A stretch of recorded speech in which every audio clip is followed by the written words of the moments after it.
This is the story of the biggest undercover sting in the history of Africa and the extraordinary man who carried it off.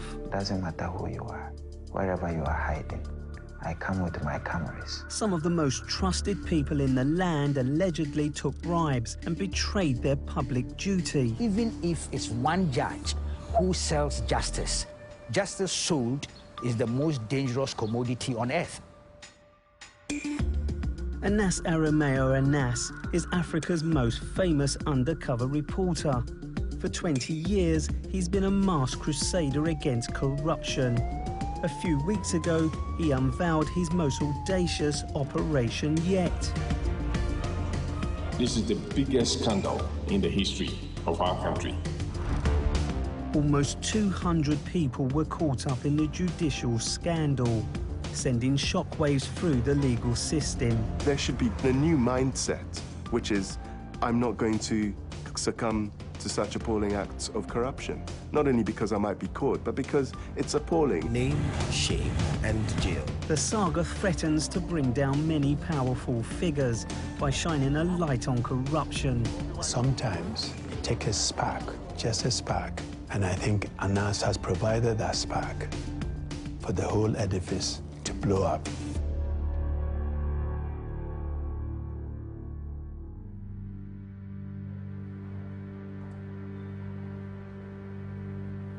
Anas Aremeyaw Anas is Ghana's best known but least recognizable journalist. He's been undercover for nearly 20 years. He never identifies himself on camera, preferring to shield his face, wear wigs and hide under a hat. 2 months ago, news started to leak about his latest and most important investigation so far. Al Jazeera's been recording what happened. Anas's targets were the judges and officials who run the country's courts, from humble magistrates to powerful High Court justices. He set out to show that justice was for sale, but even he was surprised at how deep the apparent corruption went and how hard it would be to expose. Thank you very much. It's early September, and Anas is briefing an old friend who runs a Ghana newspaper group. At the end of the investigations, we got 34 judges. Huh? 34, yes. And 146 judicial staff. 34. 34 How many judges are in Ghana? Yeah. And the sad aspect is that some of these judges are judges we hold in high esteem. Whoa. For example, Ajet Nassam. Issue. He's caught on tape taking bribes. So you can imagine that the implications are huge for the country. Wow. Ajet Nassam is one of Ghana's most senior judges, sitting in the High Court and dealing with the most important cases. When Anas's undercover team came across him, he was trying 4 men. They were accused of stealing over $150,000 from Ghana's national oil company. To get access to a judge like this, they first had to win over his clerk, in this case, a man called Gabriel. Gabriel played the middleman's role. He would lead us to the judge. Of course, as you can see, we give him his share. Not much, but he takes it. Anas wanted to find out whether they could pay to get one of the accused off. The bung to the clerk worked. He got them in to see the judge. The amount of money needed to tempt senior judges like this is not small. Anas says that this judge wanted around $3,000, more than a month's salary for a High Court justice. We spoke to him about the case, we gave him the narration, and then he demanded that the money be given to him. So that's what you can see. Here is the money that has been given to Gabriel, and Gabriel is passing it on to him.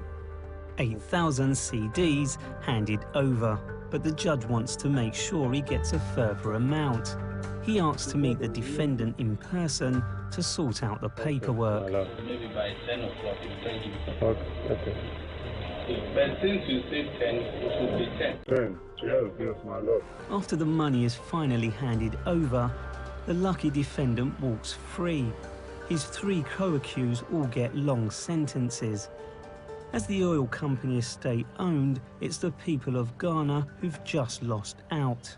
It's this kind of corruption which provides fertile ground for campaigning journalists like Kwesi Pratt, the award-winning newspaper editor. Corruption affects everything. You understand? It affects everything. First of all, enormous resources are being taken out of the state coffers, enormous resources are being taken out of private coffers and so on, and they're ending up where they ought not to be. If there's corruption in the award of contracts, it means that the contractors are going to do a shoddy job. You know, if there's corruption, you know, in the admission of students, it means that the quality of students who are going to end up as engineers and so on will be defective.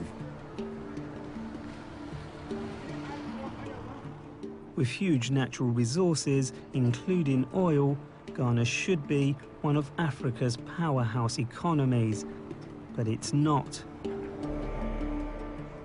A point not lost on Ghana's most influential citizen. Corruption does not only distort development, it deprives the poor of services. And not only does it deprive the poor of services, when the corrupt get away with it and there are no sanctions, you are creating a society that could be rotten to the core. After 2 years undercover, Anas and his Tiger Eye investigative team went public in September. The decision would provoke huge controversy, death threats, and a sometimes uncomfortable spotlight on their own methods. Among the first to hear what had been going on was Ghana's President, John Mahama. Mr. President, there's a problem on our hands. What is the problem? The judiciary. Then he bowed down his head. Deep thinking. Wow. So how many? 34. Anas also briefed Ghana's most senior judge, the Chief Justice, Georgina Wood. She asked, how long is this meeting going to take? So, well, we'll finish talking in about maybe 20 minutes. We're there for 2.5 hours. Just a few days later, the Chief Justice suspended 22 junior judges and began impeachment proceedings against 12 more senior ones. Anas was told by the president that his evidence would be vital, but he was warned he'd be in for a tough time. He asked me, am I prepared to subject myself to that scrutiny and that system, because it's not going to be comfortable. I said, Mr. President, I can put my life on the evidence I have. With no concern for the environment. As an undercover journalist, Anas has been laying his life on the line for nearly 20 years. I am going undercover to find out who is behind this illegal business and how they are getting away with it. Initially a newspaper journalist, his undercover techniques made him a television natural. What's needed is government regulation and enforcement to protect our children, our environment, and our future. He'd investigate corruption of all kinds. No subject was off limits. Anas was singled out for his campaigning journalism by the US president when he came to Ghana in 2009. Today I will focus on 4 areas that are critical to the future of Africa and the entire developing world: democracy, opportunity, health, and the peaceful resolution of conflict. We see that spirit in courageous journalists like Anas, Arimea Anas, who risked his life to report the truth. And if you do stories that are of universal import and attention, like investigative exploits into human trafficking, the Chinese mafia sex thing, dealing with kids, exploiting kids. I mean, if you do that kind of story, that has international impact. I'm not surprised a US president will recognize that. Anas honed his forensic techniques further by qualifying as a lawyer. But it was while studying the law that he began to focus on the hidden problem of judicial corruption. If you look at reports, look at the Ghana Integrity Initiative reports, look at the US Department of State report, Afrobarometer report, always cited the judiciary as having issues and challenges of corruption. I felt embarrassed as an undercover journalist that we only left it at the realm of speculation and that we couldn't put flesh and substance to those issues. Anas spent hundreds of thousands of dollars on a network of undercover agents aiming to bribe judges and court officials in every region of Ghana.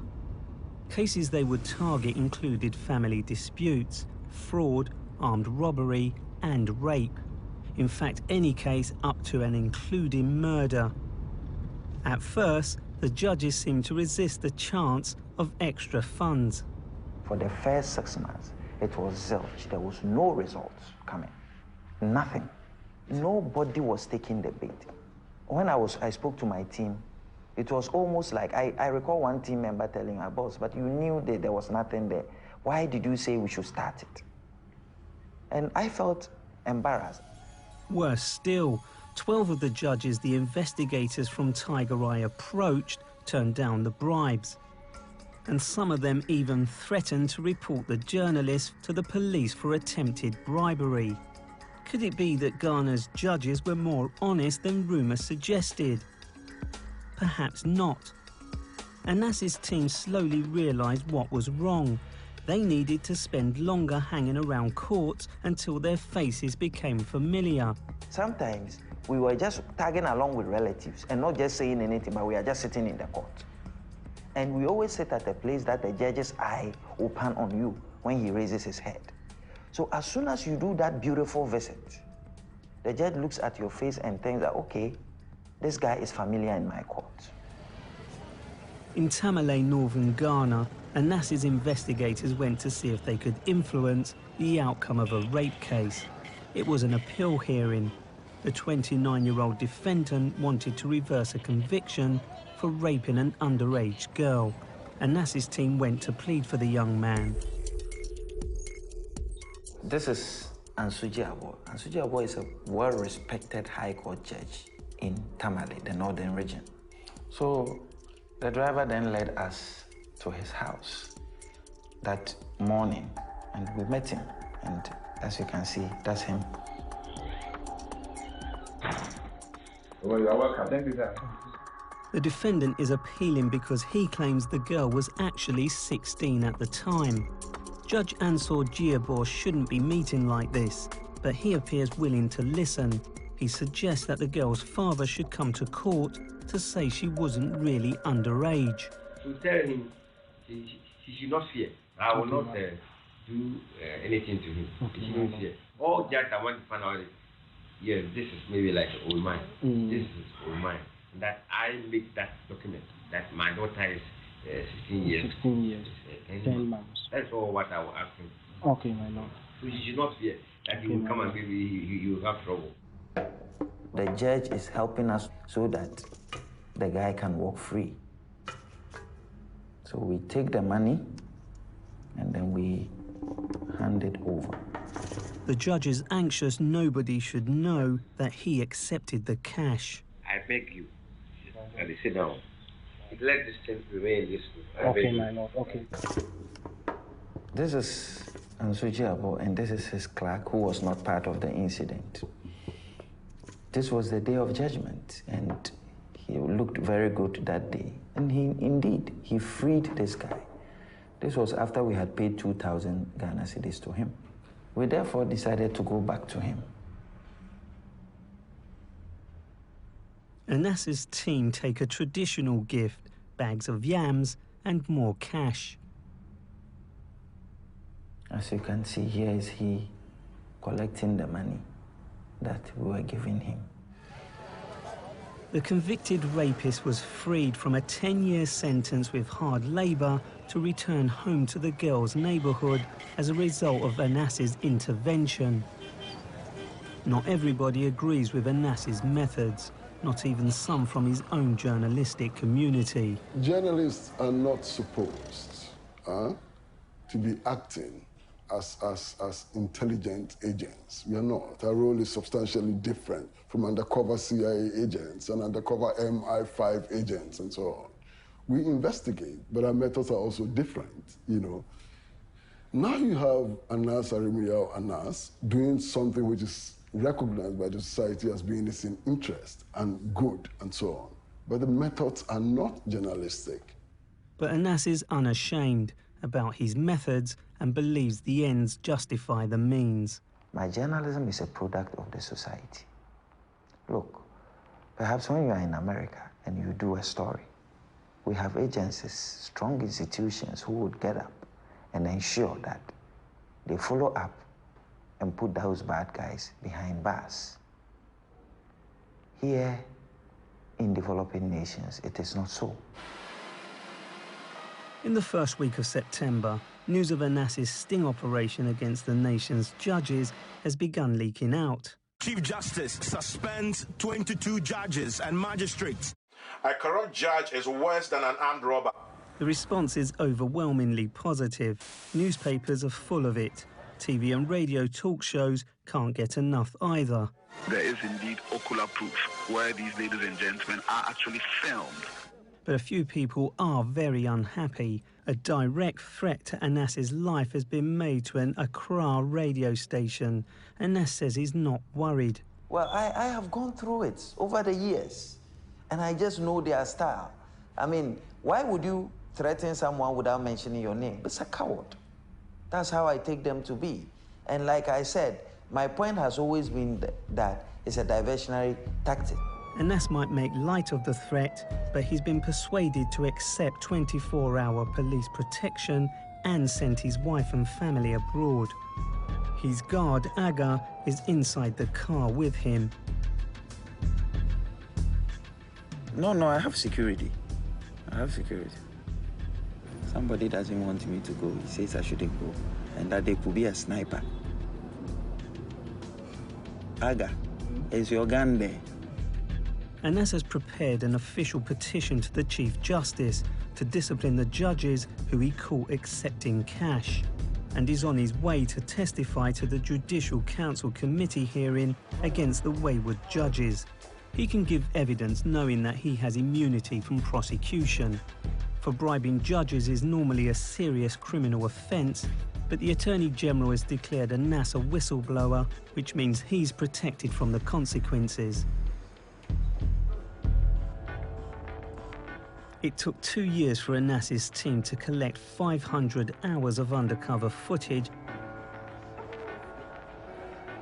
showing almost 180 judges and officials accepting cash and other gifts. It was an epic anti-corruption assignment. Film editors have cut the material down into a blockbuster 3-hour documentary, which Anas wants to show to as many people as possible.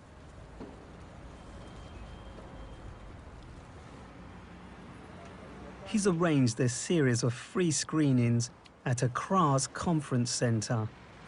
Its title is suitably epic, Ghana in the Eyes of God. It's a move that will upset his opponents and spark a legal battle. John Enda Bugri is one of a number of lawyers acting for the judges named and shamed in the film. He opposes the screening. If in Ghana a judge is taking money in order to be influenced in his work, he probably will go to jail as well. But in Britain, you will have to establish it, not by going to some cinema house and showing, but going to a court of competent jurisdiction and making out your case. He's trying to unmask, corruption and malfeasance in the society. That's commendable. But it depends on the extent to which you take this if in the process you are trampling upon the rights of others.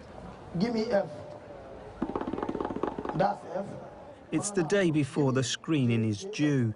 Tickets have already been issued to leading politicians, lawyers, clergy and foreign diplomats. Give me J. Give me E flat. One of Anas's friends, a comedian called Funny Face, is doing an impromptu performance at Accra's biggest shopping mall. He's drumming up publicity for the film. I'm here, we're just giving away 500 free tickets for people to come watch Anas undercover video of the judicial corruption, free tickets so they can come and watch how people take money to jail people. Yes, wicked people. Where's the happy like this? Now, clap it. Chicken. Abba, coward. What is on there, Koba? What is on there, Koba? What is on there, Koba? What is on there, Koba? Huh? Let's go. Wait, shut your hand. Be the one I owe. Hey, wait, hey. Why are you holding my gun? Everybody gets some fun and As the crowd scramble for the tickets, what they don't know is that the film may not be shown after all. A campaign to stop it is gathering pace. Lawyers acting for the judges who feature in the documentary are trying to get last-minute legal injunctions.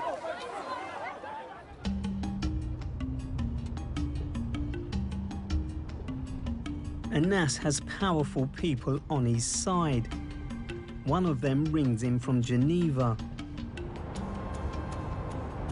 Oh, this is Kofi Annan. How are you? I'm fine, sir. This is a surprise call. I know. I'm calling from Geneva. Thank you so much. It's very important. It's good for the nation. It's good governance. And corruption has really undermined our continent. I just wanted to say bravo, well done. Thank you. Thank you. Wow.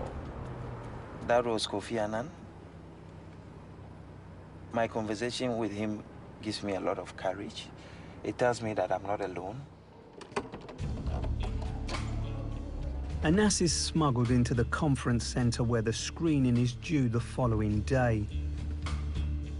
Lawyers for the judges are making a last-ditch attempt to stop the show and are trying to track him down with a writ.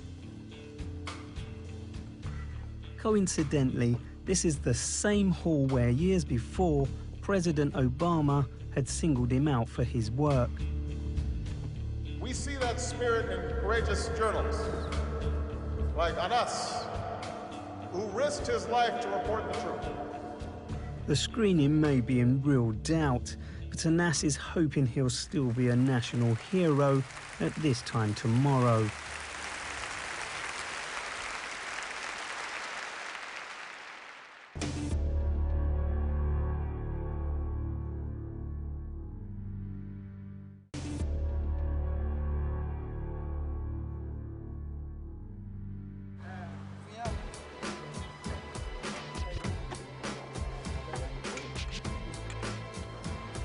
Anas Aramea Anas's controversial documentary is going ahead, even though the judges he's naming are trying to get it stopped. Hey! Yeah, I would like to go and see what is really going on. The place is not ready. We are putting it up. So please stay outside and we'll be with you. Thousands of people have been given free tickets to see the undercover epic, which features 34 judges filmed allegedly accepting bribes. People from all walks of life joined long queues earlier at the conference center to catch a glimpse of the video. A police convoy escorts Anas's car because he's received several death threats.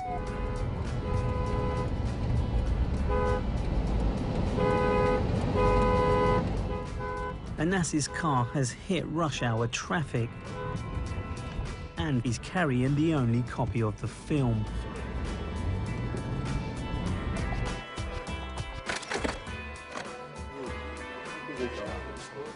lawyers acting for the judges failed to get their writ against Anas. But the screening is still in doubt, because now they're trying to injunct this conference centre instead.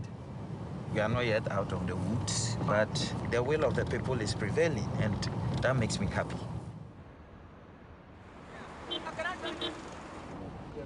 Because of fears for his safety, Anas is meant to be going through the side, but decides to go through the front. Despite his unusual clothing, few people seem to have spotted the creator of tonight's film. It's being talked about, and people are trying to describe how the whole thing took place, but we're going to be given an opportunity to see what it is like. Yeah, so I'm very excited. People have been alleged about corruption here and there, and people also end up without any proper judgment and those things. So we can see for ourselves what really goes on behind the closed doors. Those found culpable must bow their heads in shame. The disgrace befalling our nation, our bench, and our legal profession through the exposures should give all of us a very rude shock. No doubt, this is the biggest scandal in the history of our country.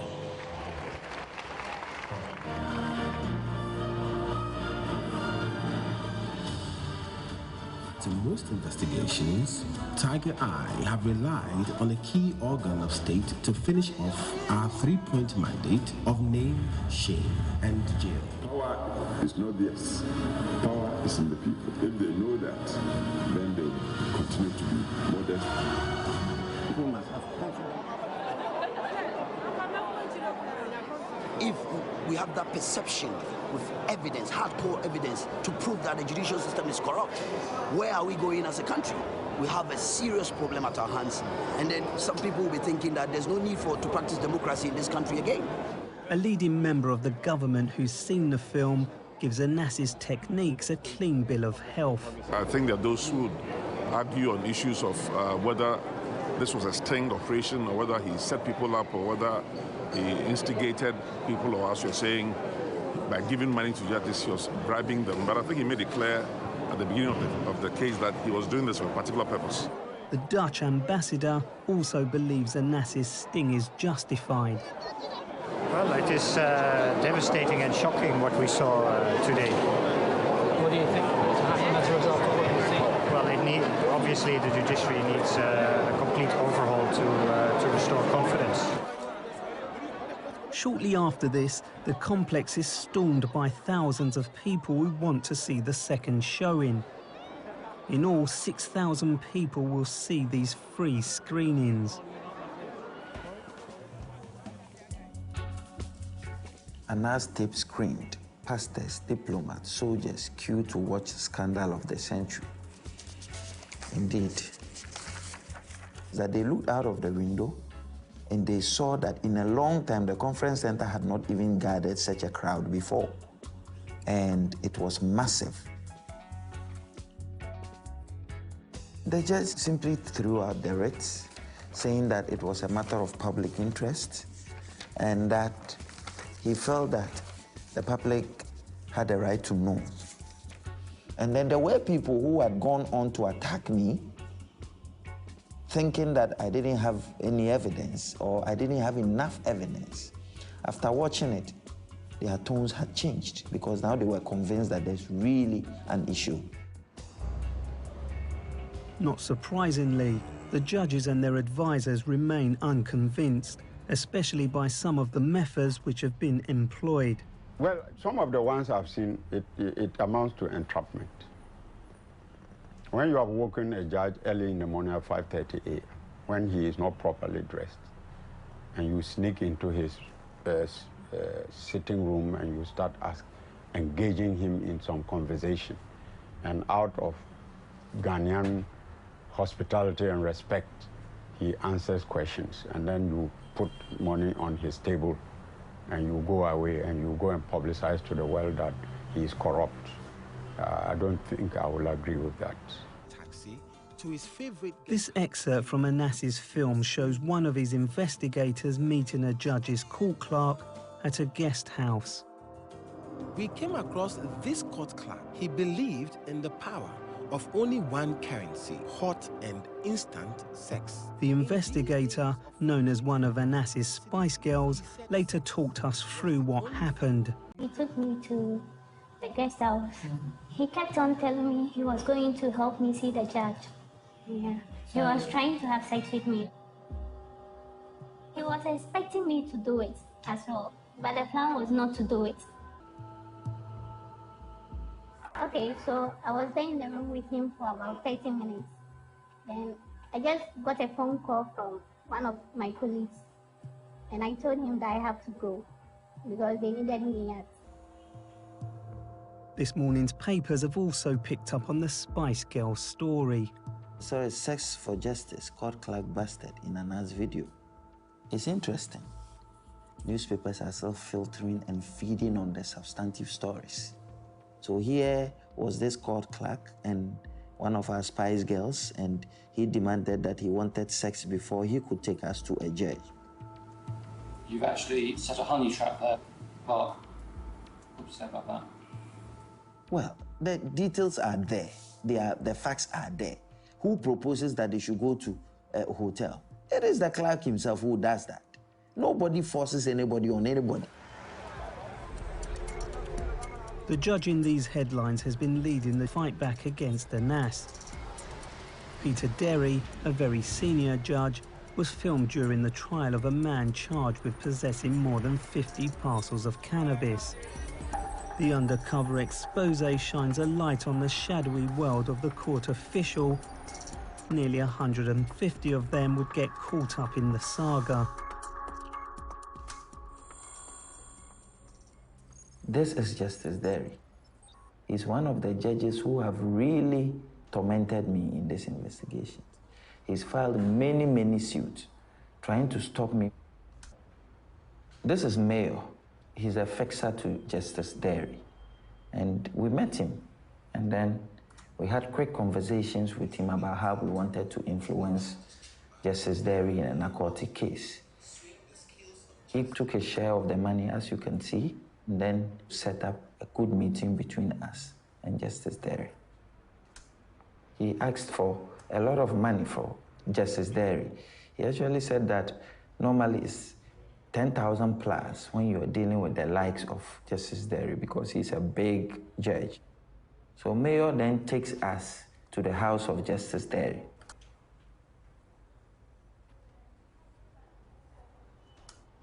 This is Justice Derry and this is Mayor. But here is Mayor giving the money to Justice Derry. It was a very quick meeting because Mayor didn't want anything to be discussed. There was a follow-up meeting and a more unconventional bribe. And this was the goods that we went and gave him on that fateful day. One of Anas's investigators is doing the deal. I brought the gun. Did he call you? Well, today he called me more than 20 times. The conversation refers to the judge's fixer, Maya, who has been handling the deal. So he has taken and then 9,000. He has taken 9,000, leaving you only 5,000 plus this 1,000 I just brought.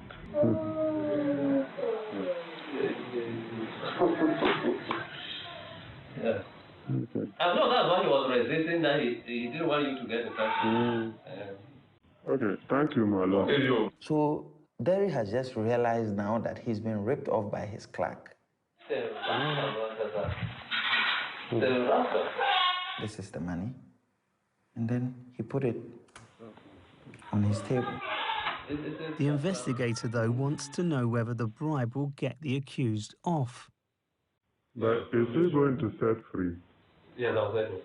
Okay, thank you. It was shocking. This was a narcotic case. And because of the money, you set him free? Accra's Central Court Complex is where the judges and their lawyers get to fully explain their actions. Most days, Anas is required to attend too. And then you choose your beat, which one? He's giving evidence in disguise, even though some of his opponents object. Anas also believes that the media are using the opportunity to work out what he really looks like. So today he's asking two of his colleagues to dress up in order to deceive them. The hearings have taken another unusual twist. The reactions have been pretty funny and interesting. One judge even claimed he'd been dealing not with Anas, but with a ghost.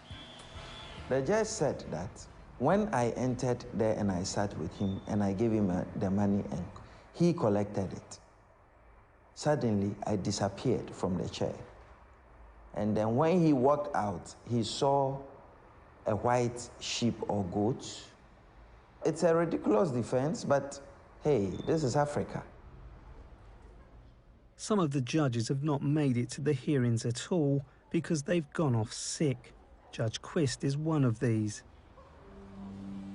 Anas's run-in with Quist will show the full extent of the power that Ghana's judges have over court cases, no matter how serious they are or how long they've lasted. This case resulted from an armed robbery in 2007 at this petrol station. The terrifying nighttime attack has never been forgotten by the victim. It was February, at that second, when a little guy came, he wanted to buy fuel. So he came to attack me, and they pushed me down.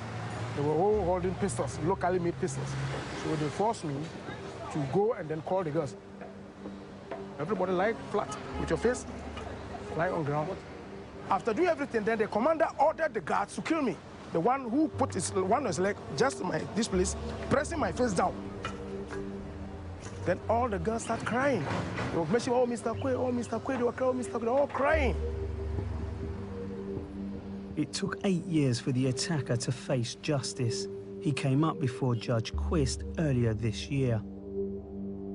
Quist is a very popular judge here in Ghana, and he sat on many criminal cases. In fact, I have even personally been before Quist before, and Chata is his clerk. So he makes a point. Tell me, he mentioned 10,000, but you know these people.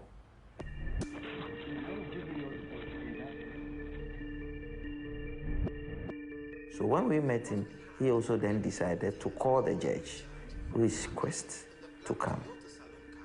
We have just entered the judge's car. Oh, I'm pleading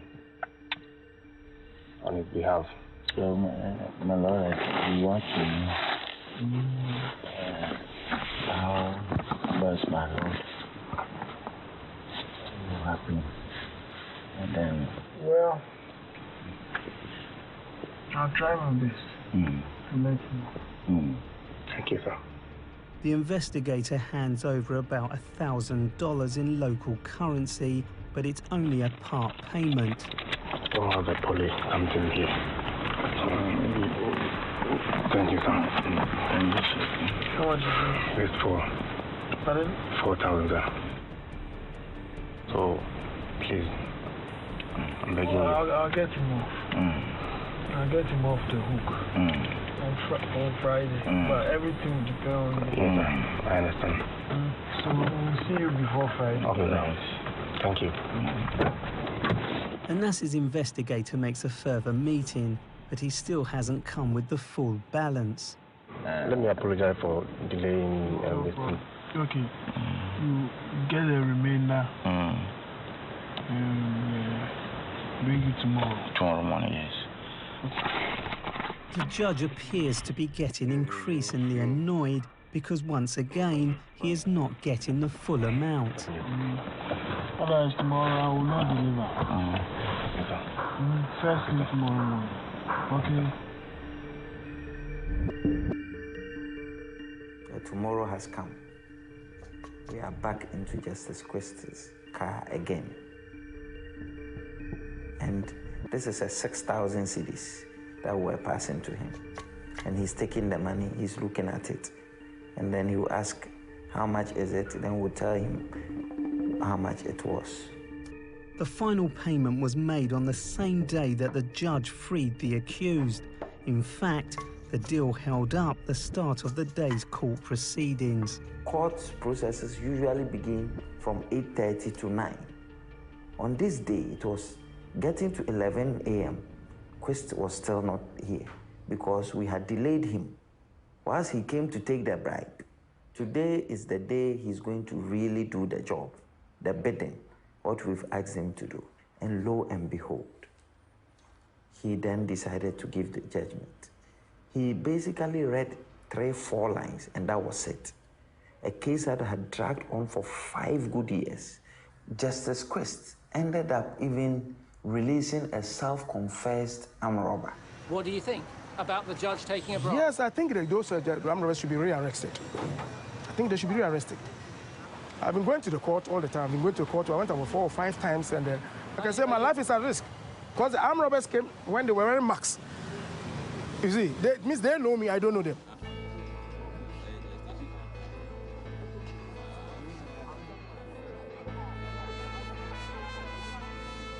Newly qualified graduates are called to the bar in Ghana. This is a joyful occasion, but Anas's expose has also cast a major cloud over the proceedings. The saga has not impressed the Chief Justice. You are graduating at a time in our legal history when more than ever the perception of the public on the profession is largely negative. Allegations of bribery and corruption in the judiciary and the legal profession in general is at an all-time high, and confidence possibly at an all-time low. The Chief Justice's firm message to the young lawyers is one that is resonating around the world.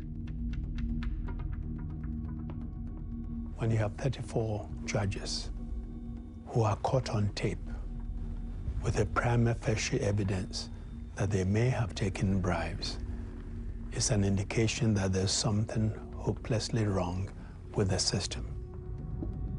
You cannot afford to have a judiciary in a country like Ghana that is not reliable, that is not dependent, that people have no confidence in. The result of this should be that those who have been proved to be corrupt should be dealt with, extracted from the system, and there should be, going forward, safeguards put in place and a new mindset, which is, I'm not going to succumb to such appalling acts of corruption, not only because I might be caught, but because it's appalling. The legal investigation has not gone entirely Anas's way. 7 of the senior judges were suspended in early October, but one lower court judge is no longer being investigated because of issues with some of the evidence. There are wider concerns too, that Anas's expose has backfired on the criminal justice system. The real disaster of this investigation is the damage to the confidence in the judicial system. And there are already members of the public going onto social media and saying, I had a case before that judge, and the result was an extremely odd one. I wasn't happy with the result. And inevitably, they're going to be thinking about what they can do to have that case retried. Anas's expose has also caused concern by allowing some convicted criminals to go free. And it already is being said that it is extremely reckless to release criminal suspects into society in order to prove the point of this investigation. And one will have to leave it to society to be the ultimate judge on that. Nevertheless, Anas believes that his expose of the judicial system can only benefit his country. It's difficult to go with the perception or the feel that my purpose is to bring down the country. I believe in bringing down sections or the dishonest ones. What we are doing is to build a new caucus of good and decent judges who carry this flag, or the beautiful flag of Ghana, aloft. Anas wanted his film shown right across the country, but in early October, lawyers for the judges got a major screening stopped outside the capital. Some of the judges now want to see him prosecuted for contempt of court for showing the film in the first place. He has set out to damage people's interests damage people's image, not in accordance with the law. And we are asking the law to call him to order. It is left to the law to decide whether he should be locked up. The search for revenge has started already.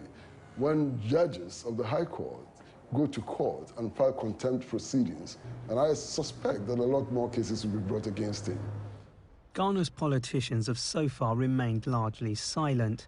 In Europe, the president of Ghana faced questions about the scandal.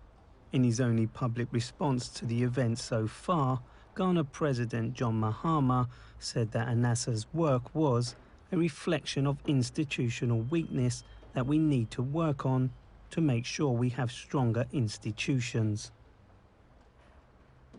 He also had a more positive message, saying the suspensions of judges showed the robustness of the system, pointing out that there were at least 10 judges whose integrity was intact who threatened to call the police. Judges and court officials featured in this film were approached for comment, but they were unable to participate until legal proceedings are over. Anas knows that his life will never be easy. I've made a lot of enemies. And if you want to know, one of the secrets of my successes is that I am very unpredictable. The people who come after me day and night are unable to tell where my weakness is. The number of Anas's enemies is bound to increase. He's already started work on a fresh series of corruption investigations. And he'll be relying on some of the simpler things in his life to give him the strength to continue. I do reggae because it inspires me whenever I'm getting onto any work. In times of troubles, you can rely on it and the inspiration that it comes along with.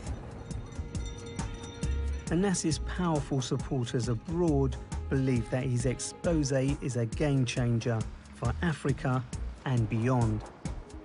Sometimes you take a spark, just a spark, and I think Anas has provided that spark for the whole edifice to blow up, for people to wake up and say, no more, something has to be done.